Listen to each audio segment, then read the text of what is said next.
a Kelly Folse, 9/4/1982. She's a white female, resides at 8900 Camille Court in River Ridge. Ms. Folse is a veterinarian at the Abbey Veterinarian Clinic. It appears that last week on Wednesday, the 13th, she had an encounter with her next door neighbor's dog. The dog, which was confined in the backyard at the time, or appears to be confined in the backyard at the time, was shot in the head by an unknown projectile, unknown caliber weapon at this point in time. The dog was transported to the actual veterinarian clinic that she works at.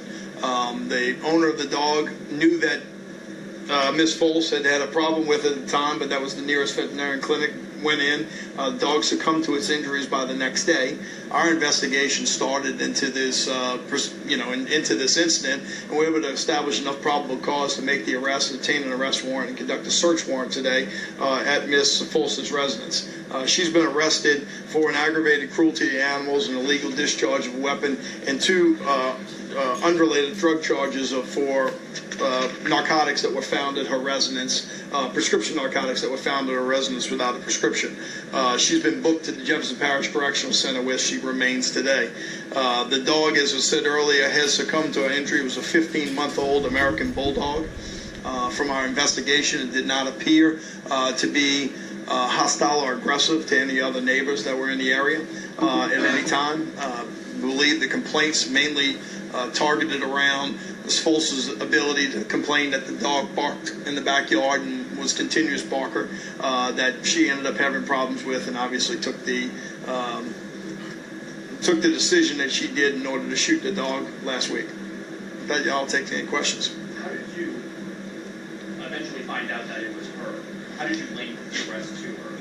The owner of the dog had received text messages and videos from this person over the past 6 months, where she was obviously agitated at the dog for barking and was taking actions, and she would record the dog and send it to him. So he believed and suspected that she may have something to do with it. Then obviously we have interviews that we have conducted over the last week to, connect some of the dots, right? We're going to, I'm not going to release all the investigative techniques that we've used. Obviously the report has to be completed and turned over to the district attorney's office, and we want to make sure that we have a prosecutable case at this point in time. But we were able to use our investigative skills in order to, fill in those blanks. Where was she arrested? She was arrested at her house today. How was she? Was she cooperative, combative?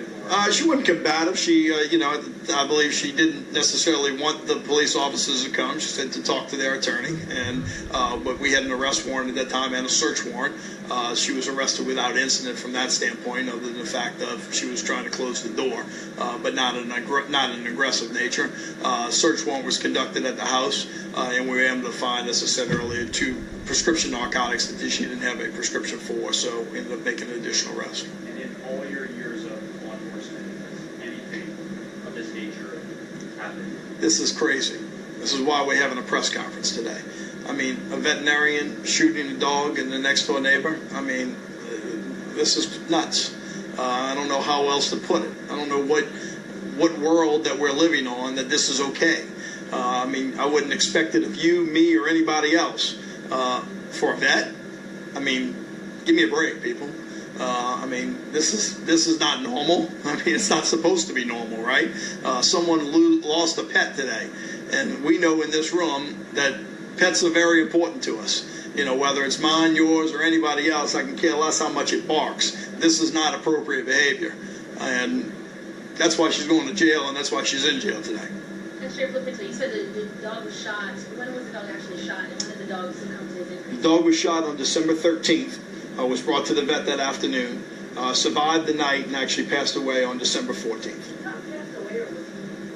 I believe it succumbed to its injuries, but it succumbed to its injuries, Michelle. I'm not 100% sure if that also included euthanasia at the end.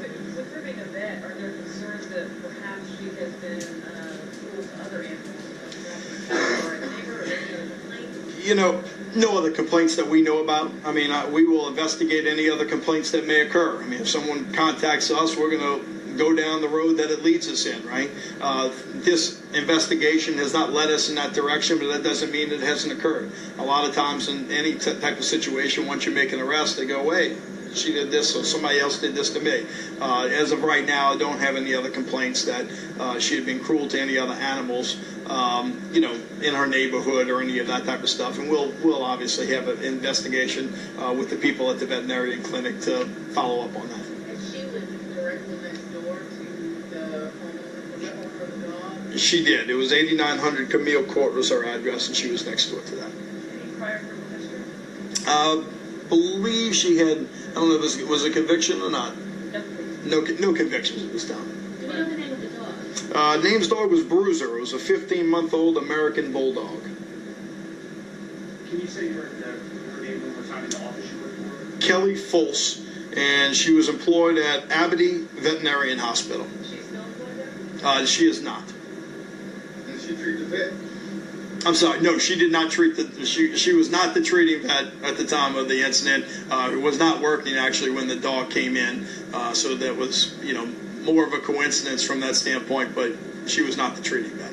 Did any of the texts threaten the safety of the animal? I'm sorry? Did any of the texts threaten the animal? Like that? I'm sorry, the text messages that it, Was she like you don't show me on, I'm going to show love or anything? Was she threatening the safety of the dog? I'm not going to release exactly what she said because that's part of the investigation. It has to be turned to the district attorney's office. But they were obviously hostile in nature. I'll rephrase it that way. You mentioned you recovered drugs, but you have not recovered a weapon. Have not recovered a weapon at this time. And what type? Do you think about the weapon? No. She used to shoot gun, rifle, pistol? No, it did not. You've not recovered a bullet from the dog's gun. I believe those fragments at that point in time. I don't know if they'll be able to. We will obviously send that to our lab and to do any comparison that we have to do. But I don't have a caliber, I'll tell you right now. You don't have a weapon. I don't have the weapon from this search warrant, but as investigations continue, we had enough probable cause to make the arrest. As you'll always know from me, I'll tell you what I can tell you now, and if it changes, I'll let you know tomorrow if it's something different. Sheriff, you spoke to the family, considering circumstances, how are they doing right now? Well, I have not spoken to the family, but obviously the family's been cooperating and called us last week. This is a week-long investigation that we've been talking to. I believe they're going to be happy with the work that our sheriff's deputies have put into this to, protect as best we can, someone's pet. That's what is bizarre in this situation. We can all complain about somebody's barking dog. This is over the top, and it shouldn't be happening anywhere, much less in the middle of the neighborhood. Did the vet that she worked for, the clinic, what was their reaction to this? And have you all spoken to her employer? Well, I think you can imagine what anybody's reaction is. We're sitting here on this camera knowing what our reaction is. Imagine working next to a coworker who has been accused of shooting a dog when you work next to animals every single day. The people at the veterinarian can speak for themselves. I'm not going to try to interpret what their reaction is, but it should be shock. It should be disappointment. This is not what veterinarians do. This is not what veterinarian techs do. They go to that line of work in order to protect animals, to help animals, to treat animals that don't have a voice for themselves. It's definitely not this. What kind of penalty is she looking at? The aggravated cruelty to animal, I'll have to look it up. Illegal discharge of a weapon in a school zone, and those are felony. Both of them are felony charges. I'll look up the actual sentencing guidelines for it, but I know both of them are felony charges, which will be at least 1 year in hard labor. How long has she been working at the vet? I believe she worked at the vet for many, many years. When she became a veterinarian, I'm not sure, but I believe she worked at the vet for many years. Is she no longer, she's no longer working there because of Yes, I know she was terminated because of this. Is it correct? The dog was shot one time. Is that she shot the dog one time, or is it From our investigation, appears the dog, yes, was shot one time. Yeah. She went onto the property. Don't know that. Is there a fence between their property? There is a chain link fence between the property. Do we know when she's expected to be in court at this time? No, she's actually being booked today. She's not even finished being booked. We're going to release a driver's license photo to y'all now because the booking phase hasn't been accomplished, so we don't even have the booking photo yet.